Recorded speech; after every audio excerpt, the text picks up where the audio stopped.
कहानी की शुरुआत एक भयानक और बर्फीले तूफान से जूझते हुए एक प्लेन से होती है, जहां मार्क नाम का एक बेहद अमीर और घमंडी बिजनेसमैन अपने कुछ कर्मचारियों को लेकर अंटार्कटिका की ओर जा रहा था। उनमें से झिंग नाम की लड़की एक वैज्ञानिक और फोटोग्राफर थी, जबकि दूसरी एक रिसर्चर थी। झिंग काफी शांत स्वभाव की थी और वह ओरोरा लाइट्स के ऊपर रिसर्च करने के लिए अंटार्कटिका जा रही थी। दूसरी तरफ मार्क एक अहंकारी इंसान था जिसे सिर्फ अपनी तारीफ सुनना पसंद था। उसने झिंग से बातचीत करने की कोशिश की, लेकिन झिंग ने उसकी बातों में कोई खास दिलचस्पी नहीं दिखाई। अब सफर आगे बढ़ ही रहा था कि तभी मौसम ने अचानक खतरनाक रूप ले लिया। देखते ही देखते आसमान घने अंधेरे से भर गया। तेज बर्फीली हवाओं और खराब मौसम की वजह से पायलट का विमान पर से नियंत्रण कमजोर पड़ने लगा। कुछ ही देर में उनका प्लेन बर्फ से ढके एक विशाल पहाड़ की तरफ तेजी से बढ़ने लगा। पायलट ने पूरी कोशिश करके विमान को बचा तो लिया, लेकिन प्लेन का एक हिस्सा पहाड़ से टकरा गया। इस टक्कर के बाद प्लेन के कुछ हिस्सों में आग लग गई।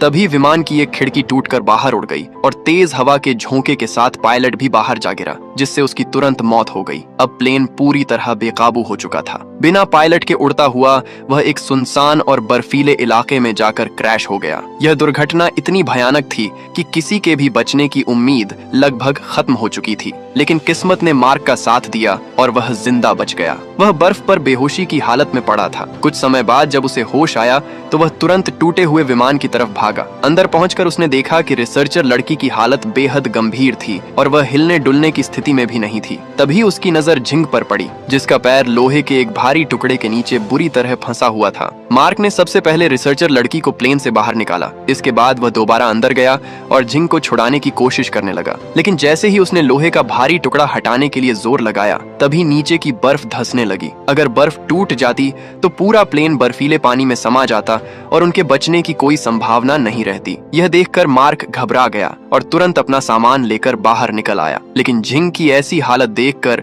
उससे रहा नहीं गया और उसने अपनी जान की परवाह किए बिना दोबारा अंदर जाने का फैसला किया। काफी मेहनत और संघर्ष के बाद वह झिंग का पैर उस भारी लोहे के नीचे से निकालने में कामयाब हो गया। जैसे ही वे बाहर पहुंचे, उसी पल बर्फ की सतह टूट गई और पूरा विमान बर्फीले पानी के अंदर समा गया। इसके बाद दोनों घायल रिसर्चर के पास पहुंचे, लेकिन तब तक बहुत देर हो चुकी थी। वह मर चुकी थी। यह देखकर उन दोनों को बहुत दुख होता है। झिंग का पैर टूट चुका था, इसलिए अब उसके लिए चलना लगभग नामुमकिन था। वहाँ चारों तरफ सिर्फ बर्फ ही बर्फ फैली हुई थी और दूर दूर तक किसी इंसान का कोई नामो निशान नहीं था। उनके फोन में कोई सिग्नल नहीं आ रहा था, इसलिए वो मदद के लिए यहाँ किसी को बुला भी नहीं सकते थे। धीरे धीरे उन्हें समझ आ गया कि शायद उन्हें बचाने कोई नहीं आएगा और अब अपनी जान बचाने का रास्ता उन्हें खुद ही ढूंढना होगा। अंटार्कटिका की ठंड बेहद खतरनाक मानी जाती थी और यह किसी भी इंसान की जान ले सकती थी, इसलिए सबसे पहले उन्हें एक ऐसी जगह तलाशनी थी जहाँ वे खुद को ठंड से बचा सकें। पर क्योंकि झिंग चल नहीं सकती थी, इसलिए मार्क ने उसकी मदद करने का फैसला किया। लेकिन तभी झिंग ने कहा कि हमें इस रिसर्चर की बॉडी को भी अपने साथ ले जाना चाहिए। दरअसल वो इस लड़की की बॉडी को उसके परिवार तक पहुंचाना चाहती थी। मार्क भी उसकी बात मान लेता है और फिर वो झिंग और उस लड़की की बॉडी को स्ट्रेचर पर रख के उस स्ट्रेचर को खींचते हुए आगे बढ़ने लगता है। अब वे लोग आगे बढ़ ही रहे थे कि अचानक पास के एक बर्फीले पहाड़ से भारी मात्रा में बर्फ नीचे गिरने लगी। खतरे को भांपते हुए झिंग ने तुरंत मार्क से कहा कि अगर उन्हें बचना है तो फौरन बर्फ में गड्ढा खोदना होगा। मार्क ने बिना समय गंवाए अपने हाथों से तेजी से बर्फ खोदना शुरू कर दिया। झिंग ने भी उसकी मदद की और कुछ ही देर में दोनों ने एक गड्ढा तैयार कर लिया। इसके बाद वे जल्दी से उसके अंदर छुप गए और स्ट्रेचर को ऊपर रखकर उसे ढक दिया। इस तरह उन्होंने किसी तरह खुद को गिरती हुई बर्फ के ढेर से बचा लिया। हालांकि इस घटना के बाद मार्क का गुस्सा फूट पड़ा। उसने नाराज होकर झिंग से कहा कि वह एक बेहद जरूरी काम के लिए जा रहा था और आखिर आज ही के दिन यह सब क्यों हुआ। तभी झिंग ने भी गुस्से में उसे जवाब दिया। उसने कहा कि मैंने पहले ही चेतावनी दी थी कि इतने खराब मौसम में पायलट को उड़ान नहीं भरनी चाहिए। असल में झिंग चाहती थी कि वे लोग कुछ दिनों बाद सफर करें, क्योंकि उन्हें पहले से जानकारी दी गई थी कि अंटार्कटिका का मौसम खराब हो सकता है। लेकिन मार्क ने उसकी सलाह को नजरअंदाज कर दिया था। इसी वजह से झिंग को भी उसी प्राइवेट प्लेन में सफर करना पड़ा, क्योंकि अंटार्कटिका के लिए जल्दी कोई दूसरा प्राइवेट प्लेन उपलब्ध नहीं था। झिंग ने गुस्से में मार्क से कहा कि उसी की जिद की वजह से वे सब इस मुसीबत में फंस गए हैं। यह बात सुनकर मार्क का गुस्सा और बढ़ गया। वह गड्ढे से बाहर निकला और पहाड़ की ऊंचाई पर चढ़कर अपने फोन में नेटवर्क ढूंढने की कोशिश करने लगा, लेकिन काफी कोशिशों के बाद भी उसे कोई सिग्नल नहीं मिला। निराशा और गुस्से में वह जोर जोर से चिल्लाने लगा। तभी अचानक उसका पैर फिसल गया और वह ऊंचाई से नीचे जा गिरा। हालांकि किस्मत अच्छी थी और उसे कोई गंभीर चोट नहीं आई। तभी उसकी नजर दूर मौजूद एक घर पर पड़ी। ये देखकर उसके अंदर उम्मीद की एक नई किरण जाग उठी। वह तुरंत झिंग के पास लौटा, लेकिन वहां पहुंचकर उसने देखा कि उस मरी हुई रिसर्चर लड़की की बॉडी के पास कुछ गिद्ध मंडरा रहे थे और उसे नोच रहे थे। उनमें से एक गिद्ध झिंग के करीब पहुंचकर उस पर भी हमला करने की कोशिश करने लगा, पर तभी मार्क बिना देर किए झिंग के पास दौड़ा और उस गिद्ध को भगा दिया। इसके बाद उसने झिंग से कहा कि हम ऐसी हालत में इसकी बॉडी को अपने साथ लेकर नहीं चल सकते, इसलिए बेहतर होगा कि उसे यहीं बर्फ में दफना दिया जाए। झिंग को भी उसकी बात सही लगी, जिसके बाद मार्क ने उस लड़की को बर्फ में दफना दिया। फिर उसने झिंग को अपने कंधे पर उठाया और उस घर की ओर बढ़ने लगा। लेकिन बर्फ में चलते हुए ज्यादा दूर जाना आसान नहीं था। कुछ दूरी तय करने के बाद उसका संतुलन बिगड़ गया और वह बर्फीली ढलान पर फिसलता हुआ नीचे जाने लगा। झिंग भी उसके साथ नीचे जा गिरी। पहले से ही उसका पैर टूटा हुआ था और इस तरह गिरने के बाद उसकी हालत और ज्यादा खराब हो गई। उसका दर्द इतना बढ़ने लगा कि वह बेहोश हो गई। लेकिन मार्क ने हार नहीं मानी। वह किसी तरह उसे उठाकर उस घर तक ले गया और अंदर पहुंचा दिया। कुछ देर बाद जब झिंग को होश आया तो उसने अपने पैर की तरफ देखा। उसे समझ आ गया कि उसकी हड्डी बुरी तरह टेढ़ी हो चुकी थी। कमजोरी और दर्द के बावजूद उसने मार्क से कहा कि अगर उसकी हड्डी को तुरंत सीधा नहीं किया गया तो उसकी जान खतरे में पड़ सकती थी। यह सुनकर मार्क घबरा गया, लेकिन उसने हिम्मत जुटाई और उसकी मदद करने का फैसला किया और काफी साहस दिखाते हुए उसने झिंग के मुड़े हुए पैर को सीधा कर दिया। लेकिन इस सब के चलते झिंग को बहुत तेज दर्द सहना पड़ रहा था। इसके बाद मार्क घर के बाहर आया। वहाँ उसे एक जनरेटर दिखाई दिया। उसने तुरंत उसे चालू कर दिया, जिससे घर के अंदर रोशनी फैल गई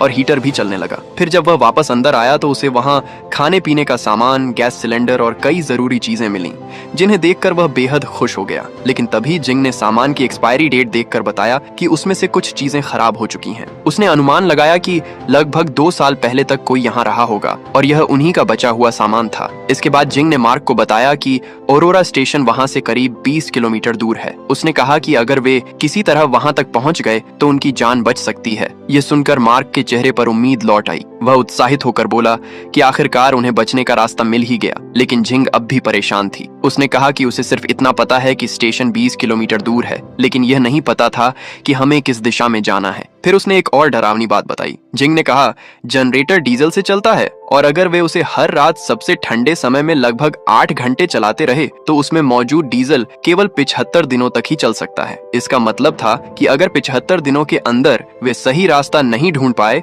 तो ये ठंड उनकी जान ले सकती है। लेकिन असली समस्या सिर्फ इतनी नहीं थी, उनके पास इतना खाना भी नहीं था कि वे 75 दिनों तक आराम से जीवित रह सकें। यानी जिंदा रहने के लिए उन्हें शिकार करना पड़ता या फिर मछलियां पकड़नी पड़ती। अब समय बीतता गया और वहां रहते हुए उन्हें 3 दिन हो चुके थे, लेकिन फिर भी उनकी मदद के लिए कोई नहीं आया। अब उन्हें पूरी तरह समझ आ गया था कि अगर उन्हें बचना था तो यह काम उन्हें खुद ही करना होगा। चौथे दिन मार्क जरूरी सामान लेकर उत्तर दिशा में औरोरा स्टेशन की तलाश में निकल पड़ा। वहीं झिंग घायल होने की वजह से घर में ही रुकी रही। मार्क घंटों तक बर्फ में चलता रहा, लेकिन उसे कुछ भी नहीं मिला और आखिरकार वह खाली हाथ वापस लौट आया। तभी झिंग ने उसे समझाया कि बर्फ में उसकी औसत रफ्तार लगभग 4 किलोमीटर प्रति घंटा थी, इसलिए अगर कुछ घंटों तक चलने के बाद भी स्टेशन दिखाई न दे तो उसे शाम होने से पहले वापस लौट आना होगा, वरना उसके रास्ता भटकने का खतरा है। फिर अगले दिन मार्क वापस बाहर निकलता है। वह बर्फीली हवाओं का सामना करते हुए लगातार आगे बढ़ रहा था, लेकिन उसका न तो चट्टानों को पार करने से कोई फायदा हुआ और न ही पूर्व दिशा में जाने से। और इसी तरह 10 दिन और गुजर गए। उन्हें कोई भी मदद नहीं मिली और उनका राशन भी खत्म होने लगा। दोनों धीरे धीरे कमजोर पड़ते जा रहे थे और उन्हें जिंदा रहने के लिए प्रोटीन की जरूरत थी। मजबूरी में उन्होंने पेंगुइन और सील का सूप बनाकर पीना शुरू किया। हालांकि उसका स्वाद उन्हें बिल्कुल पसंद नहीं आया। फिर एक दिन मार्क मछली पकड़ने निकला और एक छोटी जमी हुई झील से मछली पकड़ने में सफल भी हो गया। लेकिन वापस लौटते समय अचानक उसके नीचे की बर्फ टूट गई और वह एक गहरे गड्ढे में जा गिरा। वहां से बाहर निकलने का कोई रास्ता नहीं था और वह 2 दिनों तक उसी गड्ढे में फंसा रहा। धीरे धीरे उसे लगने लगा कि शायद उसका अंत करीब है, लेकिन तभी उसे झिंग की याद आई। उसने सोचा कि अगर वह वापस नहीं लौटा तो झिंग का क्या होगा। उसकी यही सोच उसे हिम्मत देती रही। आखिरकार उसने जोखिम उठाया और अपने हथौड़े की मदद से बर्फ तोड़ते हुए बाहर निकलने की कोशिश शुरू कर दी। दूसरी तरफ 2 दिनों तक मार्क के वापस न आने से झिंग को लगने लगा था कि शायद वह मर चुका था। ये सोचकर उसे बहुत दुख हुआ। उधर घर का हीटर भी बंद हो गया था,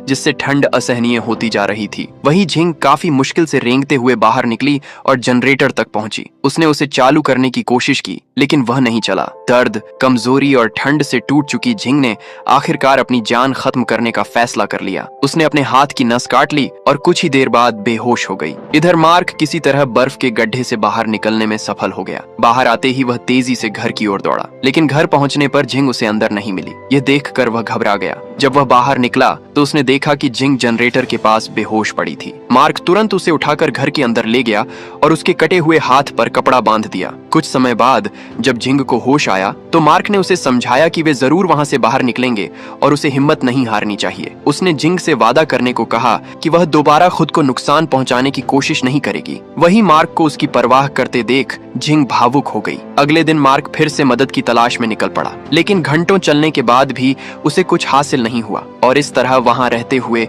उन्हें 34 दिन गुजर चुके थे। हर दिन मार्क ये उम्मीद लेकर निकलता कि शायद उसे ऑरोरा स्टेशन दिखाई दे जाए या कोई इंसान मिल जाए जिससे वह मदद मांग सके, लेकिन हर बार उसे निराश होकर वापस लौटना पड़ता। एक दिन जब वह स्टेशन की तलाश में निकला हुआ था तो रास्ते में उसकी नजर धुंधली होने लगी। लगातार बर्फीली हवाओं में चलने, सूरज की तेज रोशनी और बर्फ की चमक ने उसकी आंखों को नुकसान पहुंचा दिया था। अब उसकी देखने की क्षमता काफी कमजोर हो चुकी थी। मार्क को समझ नहीं आ रहा था कि वह वापस घर कैसे पहुंचे। बहुत कम दिखाई देने के बावजूद भी वह किसी तरह घर के पास तक पहुंच गया, लेकिन अब उसे घर भी नजर नहीं आ रहा था। घबरा कर वह इधर उधर दौड़ने लगा और जोर जोर से झिंग को पुकारने लगा। उसकी आवाज सुनकर झिंग रेंगते हुए बाहर आई और उसे जवाब दिया। आवाज का पीछा करते हुए मार्क किसी तरह घर तक पहुंच गया। वह रोते हुए झिंग को बताने लगा कि बर्फ और धूप की वजह से उसकी नजर धुंधली हो गई है। ये सुनकर झिंग की आंखों में भी आंसू आ गए और दोनों ने एक दूसरे को गले लगा लिया। इसके बाद झिंग उसे सहारा देकर घर के अंदर ले गई। अब झिंग उसकी देखभाल करने लगी। उसने उसकी आंखों पर काले रंग की एक पट्टी बांध दी